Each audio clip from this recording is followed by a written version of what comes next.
fête du travail le muguet en perte de vitesse. Après le président de la République, Emmanuel Macron, vendredi soir à l'Élysée, c'est au tour de la maire de Paris, Anne Hidalgo, de recevoir ce mardi 1er mai les représentants des professionnels du marché international de Rungis pour la traditionnelle cérémonie de remise du brin de muguet. Une tradition bien ancrée en France qui remonte au 1er mai 1560. Le roi Charles X, à qui les maraîchers nantais avaient offert un bouquet de muguet en signe de porte-bonheur, répandit ce geste à l'ensemble du royaume. Cette fleur symbolique fut reprise ensuite par les syndicats ouvriers en souvenir du 1er mai 1886 à Chicago où des travailleurs américains se soulevèrent pour réclamer la journée de 8 heures de travail. L'églantine rouge est remplacée par le muguet et devient également l'emblème des contestations du 1er mai. En mémoire de cette journée, la deuxième internationale socialiste décide le 20 juillet 1889 de faire de chaque 1er mai une journée de manifestation avec pour objectif la réduction de la journée de travail à 8 heures contre 10 heures à l'époque. Le 1er mai 1890 est ainsi célébré, pour la première fois dans la plupart des pays industrialisés. À partir de 1919, le 1er mai sera une journée chômée, fériée et payée en France. Mais aujourd'hui cette tradition historique commence à s'essouffler. Les chiffres parlent d'eux-mêmes. L'an dernier le chiffre d'affaires officiellement réalisé par la vente du muguet s'est élevé à 27,6 millions d'euros, en baisse de 16% par rapport à 2016, 32,7 millions d'euros, selon les dernières statistiques fournies par les professionnels du végétal et Valor. La tradition se tasse, les acheteurs ne renouvellent pas forcément. Il s'agit davantage de personnes ayant 65 ans et plus que des jeunes de 25 à 30 ans, souligne Patrick Véron, conseiller technique de la Fédération des maraîchers nantais.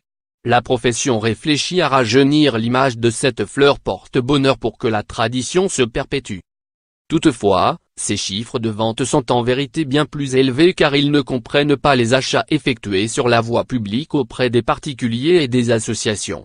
Le 1er mai est seul jour de l'année où n'importe quel particulier peut faire le commerce d'une fleur sur la voie publique, le muguet. Mais à condition de se placer à distance des fleuristes professionnels, souvent 40 mètres minimum, comme c'est le cas à Paris, mais cela peut grimper à 150 mètres à Lyon. Et aussi de vendre uniquement du muguet des bois. Il est de plus en plus rare et pas forcément arrivé à maturité le jour J. Après le 1er mai, vous ne vendrez plus du muguet, rappelle Michael Mercier, président de Valor. Lire aussi, les règles à respecter pour vendre du muguet le 1er mai. En pratique, il est plus facile de s'approvisionner directement à la source, chez un producteur ou de le prendre dans son jardin. Avec un prix moyen d'achat de 1,50 € et les 60 millions de brins ramassés à cette occasion, le marché pèse environ plus de 90 millions d'euros, auquel il faut ajouter le muguet des bois qui représente grosso modo 10% de cette somme, indique Patrick Véron. Il s'agit donc d'un marché global de 100 millions d'euros. Ce printemps le muguet sera au rendez-vous, mais en moindre quantité.